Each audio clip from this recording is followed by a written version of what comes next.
A loud ringtone cuts through the quiet, waking the protagonist who's buried under a mountain of clothes in a messy room. When he finally sits up, a sharp headache greets him, and he realizes he's in a hotel room? Turning his head, he notices something even more surprising. A girl he's never met before is sleeping peacefully beside him. Before he can make sense of it, the phone rings again. The caller ID reads Zhao Jia. His eyes widen. Wasn't she the ex who blocked him everywhere after their breakup? Scrolling through her furious messages, he frowns, unable to figure out why she'd even call. Trying to calm the chaos in his head, he checks the date on his phone, and that's when it hits him. Somehow, impossibly, he's gone back to the past. Memories rush in, including the painful moment when Zhao Jia left him for someone else. Knowing her personality, he guesses she probably just wants money again. Realizing how blind he used to be, he shakes his head at his own lack of self-respect. Without hesitation, he types out a final message. It's over for good. Her reply, don't come crying later. Just then,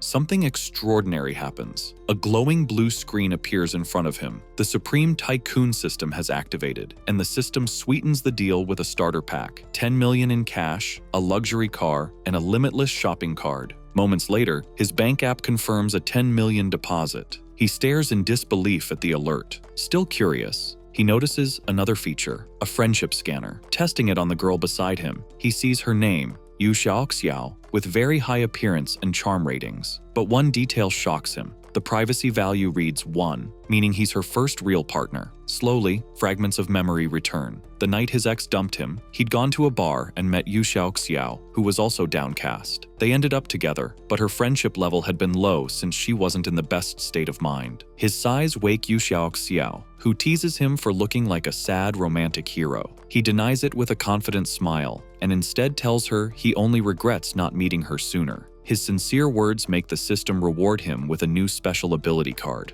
Gathering courage, he leans closer, telling her that from now on, things will be different. Their closeness makes her pause in surprise. This guy suddenly feels nothing like the uncertain man from last night. The next morning, he stretches and notices something odd, a stack of cash on the bed with a small thank you note. He frowns, half amused and half annoyed, wondering if he just got treated like a stand-in. As he gets dressed, he admits she's interesting, but regrets not asking for her number. Checking the new card, he learns it multiplies any money he spends. A clear goal forms in his mind. He'll use these abilities to rise as a global tycoon. Later, walking through the city, he reminds himself that real estate policies are perfect right now for big cash investments. As he reaches his flashy new car, a young woman approaches, asking if it belongs to him. When he confirms, she requests a ride, explaining that her apartment pipes burst. The scanner reveals her name and an unusually high friendship score of 90 points, even though they just met. Suspicious, he checks her history, 28 past partners. Without mincing words, he declines and drives off, leaving her stunned.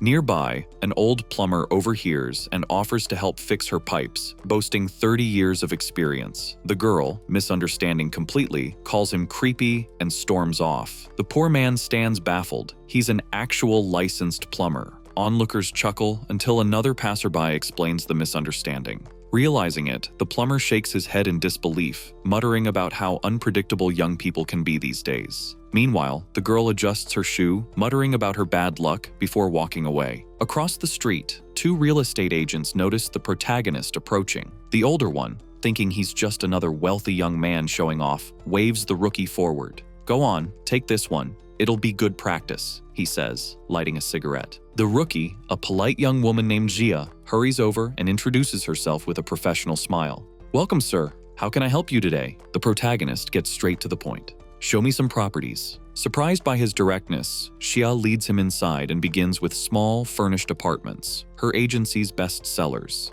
But he barely glances at them. Instead, he calmly asks to see properties in the 1 million yuan range. Xia's eyes widen. She hadn't expected that. Quickly, she gathers the listings. When she remembers to ask about neighborhood preferences, he simply replies, "I want something easy to rent. Renovation doesn't matter." Though she's clearly inexperienced, he finds her earnestness refreshing. She shows him a few listings ranging from 800,000 to 1 million. He remembers his system's starter card has a 1 million limit per purchase. Anything less feels like a waste. So, with an even tone, he says, if you can negotiate these 5 units to exactly 1 million each, I'll buy them in cash, and later, I'll hire you to manage the rentals. Saya almost can't believe her ears, but she promises to try. The older agent overhears and nearly drops his cigarette, regretting his earlier judgment. An hour later, the manager confirms the deal. 5 apartments at 1 million each. The protagonist signs without hesitation and assures Jia he'll rely on her for future purchases. Her mind races as she calculates. Just from commission alone, she'll earn around 40 to 50,000 yuan. Then, the system activates. Critical hit cards multiply his 5 million purchase up to 50 times. Congratulations flash before his eyes. His income per second now jumps to 0.8. In return for spending 5 million, he has received 230 million. Leaning back, he marvels at how drastically his life has changed. After the contracts are done, the manager suggests Xia take him to dinner to build rapport. Embarrassed, Xia stays quiet. The protagonist turns to her with a calm smile. This won't be the last time. If you stay by my side, life will treat you well. His words leave her flustered. When she declines dinner, he simply asks for her bank account details. Cautiously, she wonders why. He calls her his lucky star and insists it's just a thank you. Minutes later, her phone buzzes with a transfer of 35,000 yuan. Stunned, she stares at the notification, unable to process it. Her friendship score shoots up, and she shyly asks to exchange contacts, even inviting him to dinner herself. He accepts the contact but politely excuses himself. She watches him leave, suddenly realizing how strikingly handsome he looks. Rushing outside, she sees him already in his car, waving with a warm smile before driving away. 20 minutes later, he's home. His mother greets him with a slice of fresh watermelon, while his father casually asks about his graduation trip. Enjoying the fruit, he replies that he plans to visit Modu to check out the university there. His father nods and says his mother will transfer him the money for travel expenses. His mother teases, "Careful, if we spoil you too much, it'll be harder to find you a wife someday." He laughs awkwardly and promises he won't let them down this time. The next day at the airport, he regrets buying his ticket so late. While trying to squeeze past the narrow aisle to reach his seat, he accidentally bumps into a woman. He apologizes, then freezes in surprise. Zhou Ying? She recognizes him as well. Coincidentally, they're seated together. Just as things settle, a bespectacled man appears, claiming his seat is in the same row. To resolve it quickly, the protagonist suggests Zhou Ying take the window seat while he sits beside her. The man complains that seat changes aren't allowed, but the protagonist cuts him off. "We're together. How we sit is none of your concern." Once seated, the stranger tries small talk, asking Zhou Ying about her trip. She explains it's for work. She then turns to the protagonist, curious why he's traveling. With a relaxed shrug, he says, "I was bored at home, so I decided to explore a little." She chuckles, calling it a vacation. The man with glasses offers them a ride when they arrive, warning about tourist traps. The protagonist politely declines, explaining that his hotel offers a pickup service. When asked which hotel, he replies casually, "Amanyangyun." The man with glasses is left speechless when he hears the name of the ultra-luxury hotel. He blurts out that he once stayed there in a 9,000 a night room and didn't even get airport pickup. Still doubtful, he asks if the protagonist is really sure. Zhou Ying chimes in, pointing out that one of the villas costs 80,000 a night. Unfazed, the protagonist replies calmly, "You weren't exactly a rich girl back then either," as if it's nothing. His memory drifts to school days. She had been popular, admired by many, but never arrogant, always focused on her studies. He remembers hearing her family went through difficulties at the time. Back in the present, Zhou Ying admits softly that she's no longer from a wealthy background. Realizing his words may have touched a sore spot, he quickly shifts the topic. Soon, the tension breaks and they start reminiscing about school, laughing over old memories. Curious, he checks her friendship level. It reads 75, higher than a normal classmate's 65. He wonders if she had been secretly paying attention to him in the past. At the airport, a woman greets him as the private butler of his villa. He asks where Zhou Ying is staying, and she insists she'll just take a cab. But he insists on giving her a ride, asking the butler to drop her off in Pudong first. Watching this, the man with glasses mutters to himself, convinced Zhou Ying needs saving from a show-off. 25 minutes later, Zhou Ying thanks him warmly and suggests exchanging contacts. She even invites him to dinner sometime. He agrees, and they part with a smile and a promise to meet again. The man with glasses is stunned that he simply let her go, feeling his chance at romance vanish. Half an hour later, at the villa, the protagonist finally relaxes. His butler informs him that his bath is ready, and he sinks into the tub. Just then, the butler offers to help, explaining that assisting guests is part of the service. She rubs his back gently, asking if the water is too hot. He blushes, thinking about how unusual yet comfortable the moment feels. She says she feels a connection with him and is willing to help beyond duty. A few minutes later, she mentions a VIP reception being held at the hotel, featuring a jewelry auction. Curious, he asks about the dress code. She assures him it's casual, so he agrees to attend.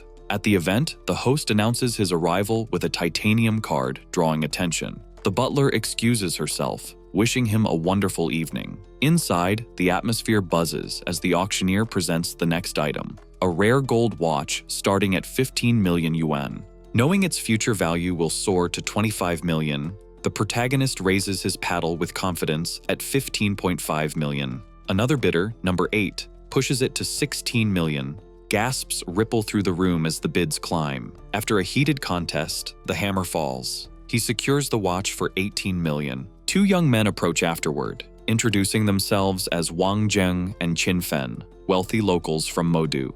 Qin Fen reveals the rival bid had been his and asks if the protagonist is a watch expert. Calmly, he says it's his first time buying one. Learning he's only 18 and new in town for university, Qin Fen is stunned by his boldness and invites him to hang out. The protagonist accepts, and the system congratulates him. His income per second now climbs to 1 yuan. He calculates quickly, nearly 900 million annually. Impressive, but still not enough for his long-term plans. Heading downstairs, he suddenly spots someone familiar, Xiao, the girl from that other night. She notices him too and calls out with a smirk, "You're that guy from before." Surprised, he teases back. She calls him a reckless punk, saying she thought he was broke. He casually invites her to his villa after the auction. She seems interested, but warns, with a playful edge, that things won't be as simple as last time. Just then, a man approaches, her fiancé. He tries to remind her of their engagement. She waves him off, saying she won't marry someone who only treats her like a cover for his own behavior. The fiancé snaps back angrily, pointing fingers. She calls him out as unfaithful. The system suddenly pops up with two choices: leave quietly or confront him for a reward. The protagonist grins and asks if physical enhancement applies to strength. The system confirms. Stepping forward, he lands a clean punch, sending the fiancé sprawling. "I can't stand guys like you," he declares, as Xiao looks on, impressed. Security rushes in as the fiancé shouts for police. The guards, clearly fed up, tell him to stop causing a scene. Xiao quickly defends the protagonist, saying he protected her from harassment. The fiancé tries one last threat. The sudden appearance of armed men throws the crowd into panic. One of them shouts threats, demanding the couple who betrayed him. Fear grips the young fiancé, who quickly calls for the guards to drag those people out. At that moment, the system presents the hero with two choices: escape with Xiao, or step in to stop the crime and earn a reward. Instead of rushing in blindly, he decides to test the new item he just received. A glowing blue aura surrounds his body as the physical enhancement activates, and in an instant, he feels a surge of strength coursing through him. Wearing a mask, he darts forward with incredible speed. His fist lands squarely on one of the attackers, knocking the man out cold in a single blow. The crowd gasps in shock, their fear turning into awe. Xiao stares wide-eyed, realizing this man isn't just a spoiled rich kid. The fiancé, on the other hand, can only tremble on the floor, terrified. The hero approaches him with clear disdain, while the onlookers whisper about his bravery and striking presence. Moments later, the police arrive. An officer thanks him for stepping in, but the fiancé tries to twist the story, accusing the hero of violence. When the officer asks directly, Xiao speaks up, revealing how her fiancé had tried to push her into an unwanted arrangement. Her loyalty toward the hero rises sharply, and she clings to him with newfound trust. He reassures her gently, promising never to let anyone scare her again. The officer rules it a misunderstanding, but the fiancé insists on checking the cameras. Fed up with his arrogance, the hero plays a system card of bad luck. Almost instantly, the man's phone rings. His bank reports a sudden 200,000 withdrawal. Before he can process it, another call informs him that a tree crushed his car in the parking lot. Panicked, he dashes off, leaving everyone speechless. The hero calmly remarks to Xiao that people always reap what they sow. Back at the hotel, Xiao worries over him and asks if he's hurt. He just laughs softly, saying someone like that could never harm him. She checks anyway, her concern obvious, then admits her worries. Did he look down on her for ever being engaged to that man? He immediately reassures her, saying it wasn't her fault. She had been caught in an arrangement she never wanted, and now she doesn't need to face it alone. With teary eyes, she asks if he truly wants to stay with her.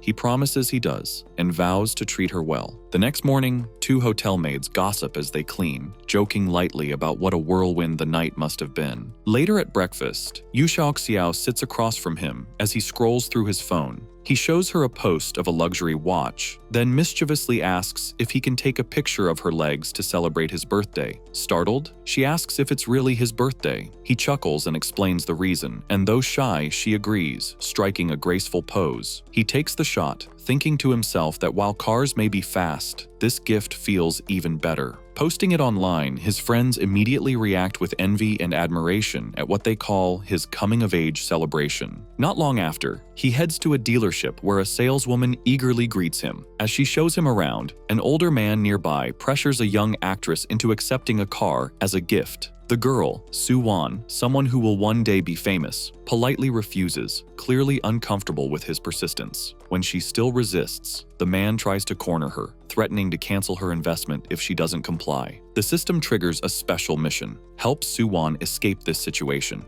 The hero realizes the only way to win her trust is to show undeniable financial strength. He asks about purchasing a LaFerrari outright. The saleswoman hesitates, explaining the enormous price and how most people wouldn't dare. Both Su-won and the older man watch closely as the hero calmly agrees to pay in full. Shock ripples through the room. Su-won impressed, the man doubtful. The manager soon arrives, bringing along Chin-fen, who had been curious to meet the mysterious buyer of the luxury car. Calmly, the young man explains that he had just arrived in the city and decided to casually pick up a car. Chin-fen laughs, pointing out that calling such a purchase casual is on a completely different level of confidence. He introduces the young man to the manager as the buyer of the $18 million yuan watch at the auction. The protagonist lifts his wrist, showing the dazzling timepiece. The room goes silent in surprise, and the manager, astonished by his purchasing power, immediately waves aside the asset verification process to speed things up. Su-won's eyes widen. This isn't just a wealthy man, but one of the richest young people she's ever met. Chin-fen nods thoughtfully, estimating that the newcomer's net worth must easily cross 100 million. Boss Huang, unimpressed now, turns back to Su-won, once again inviting her for a drink. When she refuses firmly, he tries to pressure her, but before the moment escalates, the young man steps forward. Offering to invest in her project instead, he surprises Su-won.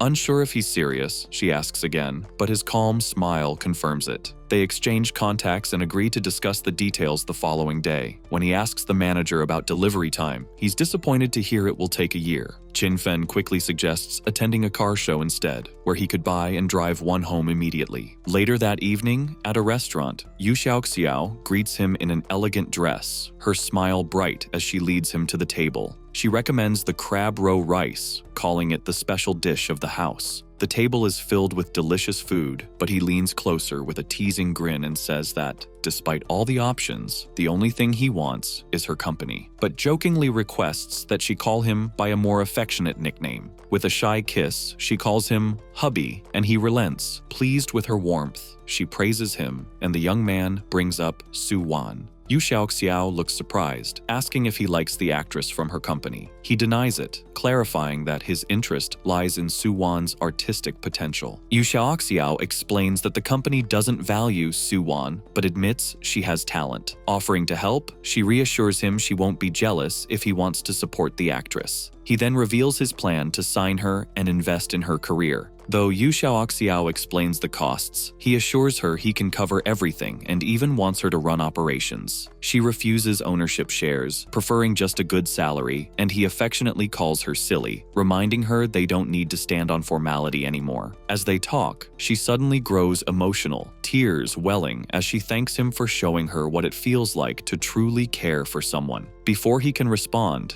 a message arrives from Su-won, asking about their meeting. He smiles, thinking to himself that the great Su-won is eager to close the deal. The next day, he picks her up in his brand new car, earning a smile from her as she slides into the passenger seat. When she asks their destination, he casually replies, Bayou Hotel. At the hotel, he asks about her upcoming project. Hearing that it only has a 5 million investment, he frowns slightly at the low scale. Su-won defends it, explaining the potential, and offers him the script. He waves it off, saying he'll handle the investment part, his trust surprising her. Without hesitation, he offers to transfer the funds immediately. She's shocked by his boldness, realizing no one supports someone for nothing, and quietly questions his intentions. When she asks if he has an entertainment company, he replies that he'll have one soon and promises to cover her contract termination fee, focusing all resources on her career. With a faint smile, she asks if there are any conditions. He promises that as long as she is his artist, she won't have to deal with anyone else. Her trust rises and she asks when she can sign. Playfully, he suggests she call him Big Brother. Curious, she asks his age, and he jokes until she finally settles on calling him boss and rascal. Over dinner, she thanks him sincerely, and he replies that the real return on his investment will be seeing her become a star. The system then congratulates him, awarding him company shares to justify his expanding fortune. He syncs the data with his parents, and his father proudly praises his achievements. His mother even teases that he's been bragging about their son's success. After dinner, he invites Su-won for a walk. She agrees with a smile, wiping her mouth gently before following him outside. At the luxury watch store, the young man and Su-won are greeted by a smiling saleswoman. Just then, Su-won unexpectedly runs into a co-worker, Lin-ru, and greets her with surprise. Lin-ru curiously asks why she's there, and Su-won simply explains that a friend wanted to look at watches. Lin-ru makes a remark about how beauty is common in the entertainment industry.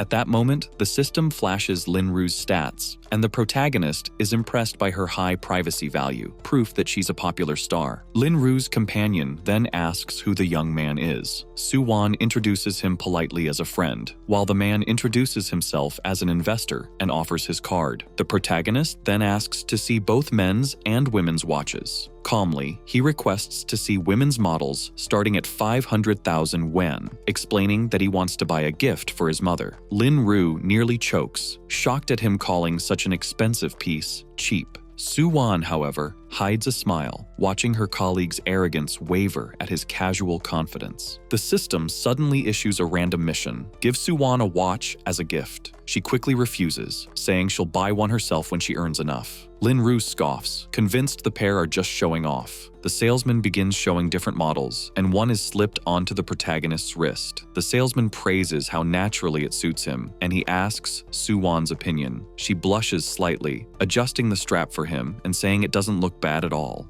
He teases her with a light comment, which makes her flustered, though her friendship level quietly rises to 70. Without hesitation, he announces he'll take both watches. The salesman is stunned, asking if he's serious. Lin-ru and her companion freeze, realizing this isn't just for show. Pretending it's a gift for his mother, the protagonist asks Su-won to help choose. Another piece is presented, an elegant design with over 400 diamonds. He slips it on her wrist just to see the fit. Lin-ru glares as her own companion grows visibly annoyed. Then, with a decisive voice, the young man declares he'll take all 4 watches. He hands over his card, but the protagonist stops her from removing it, saying it's a gift for her. Su-won is startled, insisting she can't accept something so expensive. With a calm but firm tone, he says it's a welcome gift for a future colleague, and asks if she would really be so unkind as to refuse. Embarrassed but touched, she finally accepts. The receipt totals more than 4 million yuan, and the store even adds a complimentary gift. Lin-ru, jealous, asks if she and her companion get one too, but the manager shakes his head. Her companion, clearly upset that his romantic plans have been spoiled, tells her they'll discuss it later. Meanwhile, the system congratulates the protagonist. Mission complete.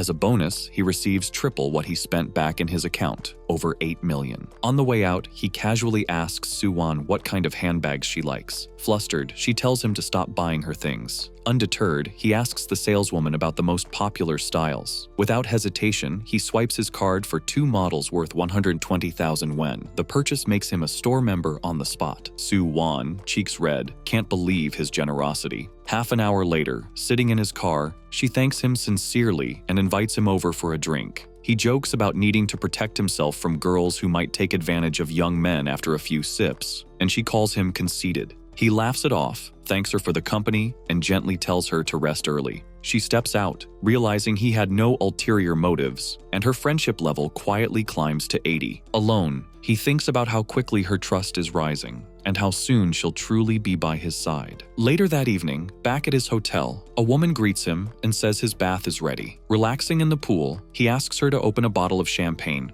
The manager observes quietly, noting that high-level clients like him are rare treasures. When he steps out, he casually asks if the hotel has any especially expensive dishes. Sitting nearby, the woman lists the house's culinary specialties, rare fish and precious white truffles. He nods thoughtfully, amused that he can finally put his special discount card from the system to use. At the hotel, Jiang Cheng leaned a little closer to the manager with a casual smile and asked if she could arrange a special massage for him. Her cheeks turned pink, but she agreed, telling him to head to the room while she prepared. Inside, the atmosphere carried a hint of nervousness. The manager entered, carrying a small bottle of fragrant oil. She reassured him with a calm voice, explaining that their hotel spa was a signature attraction.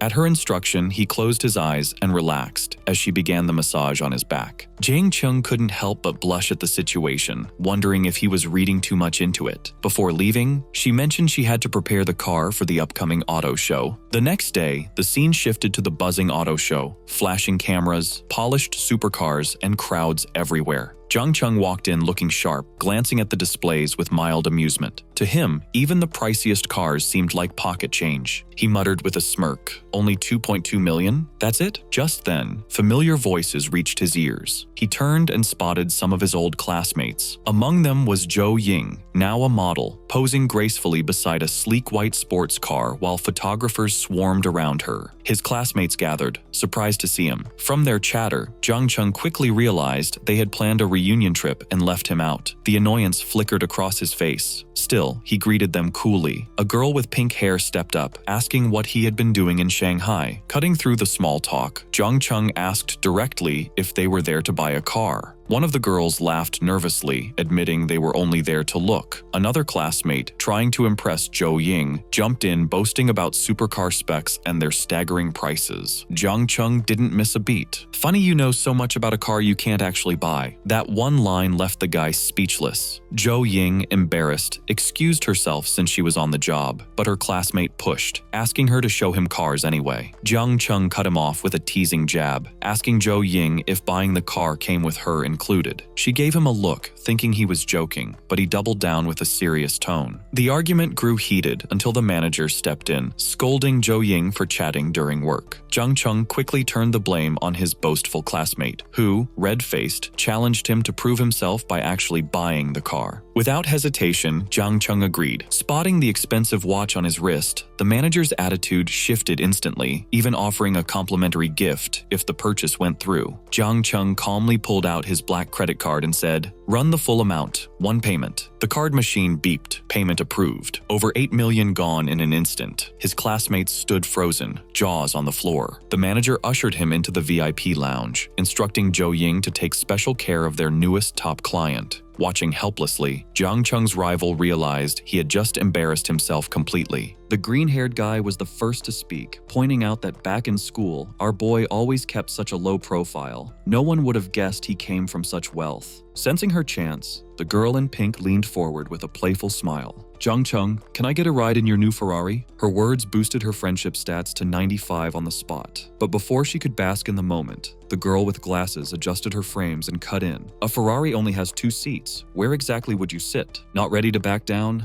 the girl in pink clapped back smoothly. "Well, Zhou Ying's a model. She sits in cars for work all day anyway. Why can't I take the passenger seat? Our young man sat quietly, watching her friendliness meter rise faster than a stock chart. Inside, though, he sighed. I really can't stand people like this, always chasing after money. Still, he played along, glancing at Zhou Ying with a smile. She's right about one thing. This car does look a lot better with Zhou Ying in it. That comment soured the pink girl instantly. She tried to stir up drama, asking, "Is that why you broke up with your ex? Was it because of Zhou Ying?" Zhou Ying blinked, surprised. Wait, he broke up? When did that happen? Without missing a beat, Jiang Cheng stood and answered calmly, "My breakup has nothing to do with anyone else, but Zhou Ying really is beautiful. What man wouldn't admire her?" The green-haired friend's eyes widened again, this time spotting the watch on Jiang's wrist. "That's worth over $1 million. You've been hiding this all along, pretending to be broke when we asked you to treat us back in school." Jiang shrugged. "I did well on the exams, so my family gave me a gift. What was I supposed to do?